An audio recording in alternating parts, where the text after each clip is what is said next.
Hi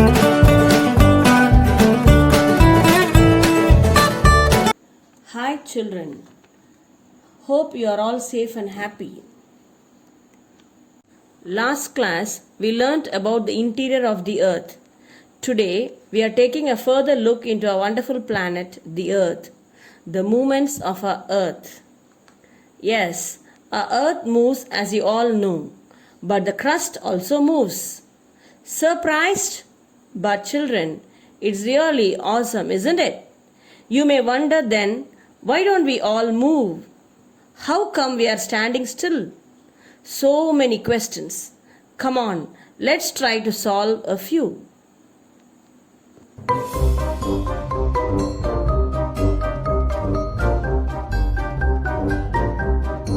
The lithosphere is the outer part of the Earth's crust. It is broken into a number of plates known as lithospheric plates or tectonic plates. The continental crust and oceanic crust have land under them and they move over the asthenosphere, which is molten magma, very much like a bubble gum. The movement of the Earth's lithospheric plates is known as tectonic plates. They move very slowly. Just look at the cars. When they collide against each other, we are able to see the damages happened, isn't it? Even without great impact, we are able to identify the damages. Same way, when the tectonic plates collide, various landforms and changes happen on the surface of the earth. There are about 7 large tectonic plates and several smaller ones. They move very slowly. The energy required to move these plates are produced by the internal heat of the earth, conventional current. Convectional currents are formed by the hot magma near the core rising towards the surface, while cooler magma near the crust sinks. The tectonic plates where they meet have lots of action taking place. For example, earthquakes, volcanoes, islands, mountains are formed here. Tectonic plate boundaries are divergent boundaries, convergent boundaries, and transform boundaries. Divergent boundaries, they move away from each other. Convergent boundaries, moving towards each other. Transform boundaries, moving opposite from each other. This might sound scary, isn't it? What happens if the plates collide or move away from each other?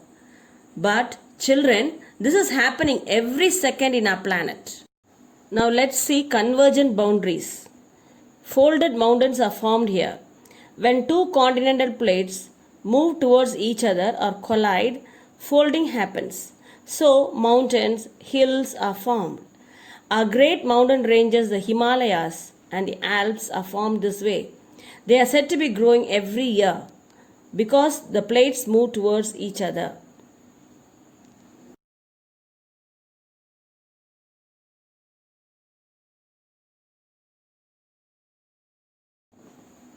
When an oceanic plate collides with a continental plate, the denser oceanic plate is forced below the continental plate. So, the pressure from above the rocks heats up and melts.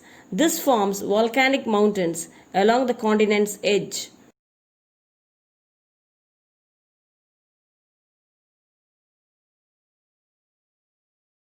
Divergent boundaries. When two cars can move in a divergent relation, same way plates can also move away from each other. Here fault happens. So in a divergent boundary, faults happen. Trenches and rift valleys are formed here. Next we move on to transform boundary. Transform boundary is a conservative boundary where two of the tectonic plates slide alongside each other. The scraping of the two plates causes earthquakes.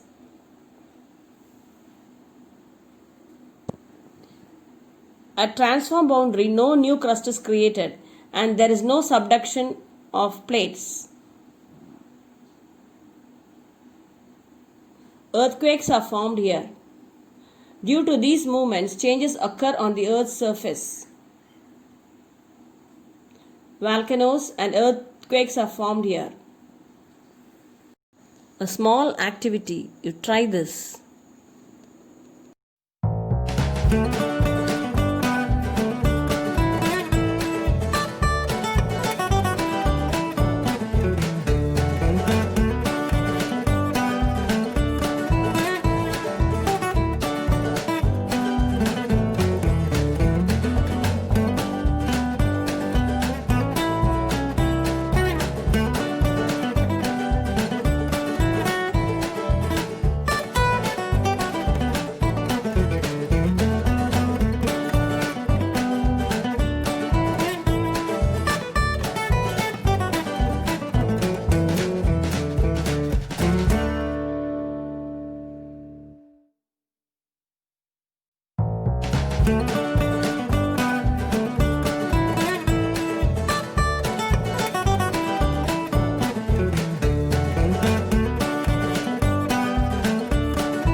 The earth movements can be divided into endogenic and exogenic forces.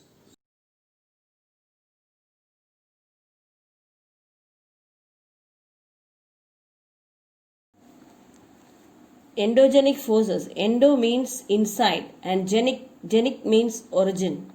So that means origin inside the earth. Exogenic forces. Exo means outside. Genic means origin. So origin outside the earth. Now let's see about endogenic movements. In endogenic movements, the slow movements. Mountains. Mountains are not formed in a single day.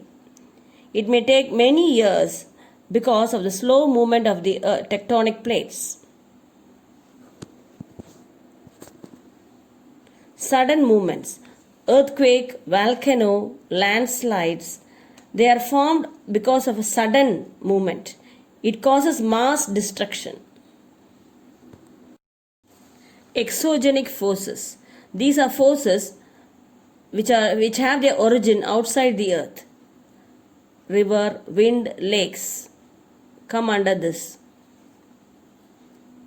So, endogenic forces and exogenic forces cause many changes on our Earth's crust. So, let us see about them in our next class. Hope you have understood well about the tectonic plates and their movements. Thank you.